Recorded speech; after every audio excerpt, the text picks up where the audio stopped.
Ketua komunitas adalah wajah dari komunitas Anda.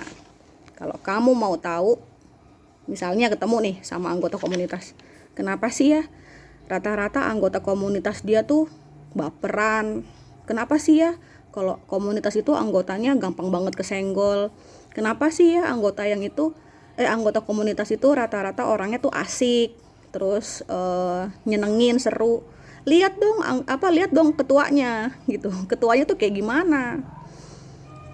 Jadi ketua itu adalah wajahnya komunitas.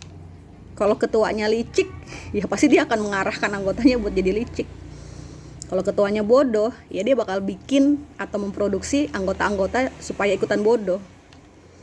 Kalau ketuanya baperan, anggotanya juga begitu. Karena ketua itu adalah nahkoda. Ketua itu memiliki kekuatan dan kewenangan mengarahkan anggota itu mau kemana, mau gimana gitu. Jangan kebalik nih, karena ada beberapa ketua yang emosinya ditentukan oleh gimana anggota. Udah tahu dia ketua, mimpin orang-orang banyak, ya kan, karakternya banyak, maunya banyak. Masa labil? Ada anggota 10, ya kan? 2 orang maunya begini, 2 orang maunya begitu, 2 orang gampang ngerengek, 2 orang nangis, 2 orang marah. Ketuanya stres, depresi, curhat di medsos. Ketua macam apa? Anda cengeng sekali gitu ya. Emosi dan kestabilan seorang ketua komunitas itu jangan mau ditentukan oleh bagaimana sifat dan karakter anggota Anda. Anda itu nahkodanya. Tentukan anggota Anda mau dididik, dibawa kemana. Anda itu nahkodanya, gitu kan. Saya sebagai ketua, saya tahu anggota saya masing-masing punya kepentingan, punya kebutuhan, masing-masing punya karakter. Ada yang keras, ada yang lembek, ada yang setengah lembek, ada yang setengah keras, ada yang setengah mateng, ada yang kematangan. Tapi saya punya kebijakan, semua anggota harus begini, semua anggota harus ke sini, harus begitu, harus ke situ. Itu namanya ketua.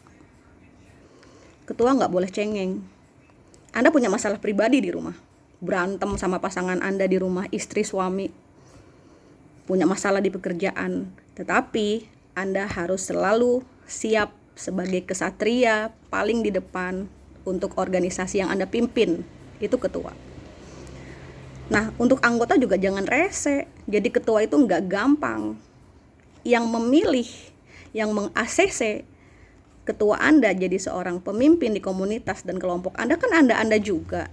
Jangan dibully ketuanya, didukung. Ketuanya punya program apa? Kasih kesempatan ketuanya.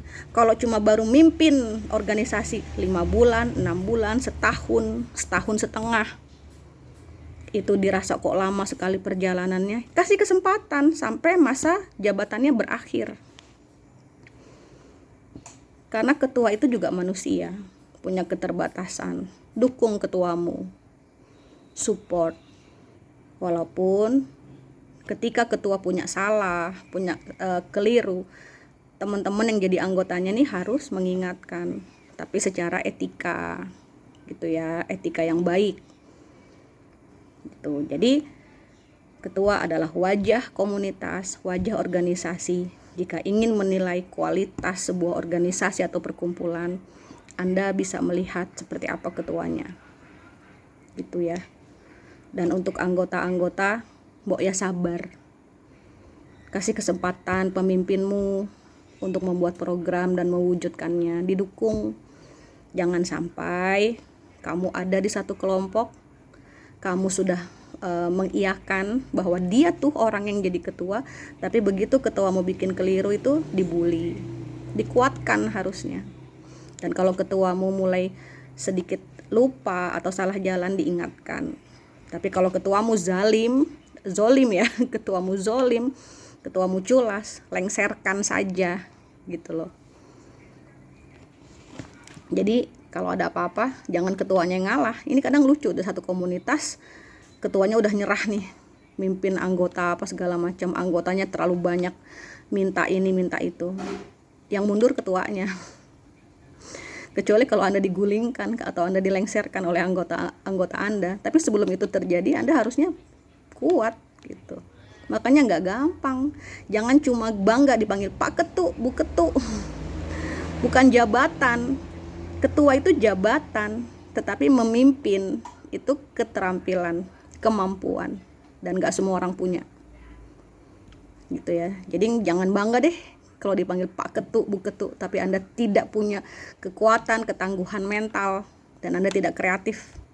Karena ketua atau pemimpin yang tidak kreatif tidak akan pernah bisa membawa kelompoknya, komunitasnya itu beranjak dari satu tempat ke tempat yang lebih baik lagi.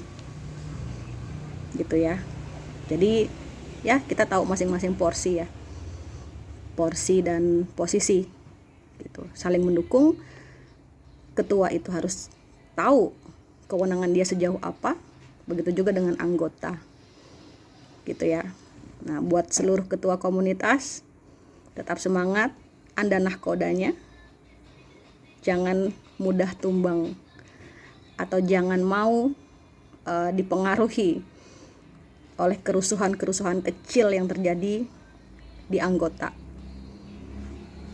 Selamat bertugas.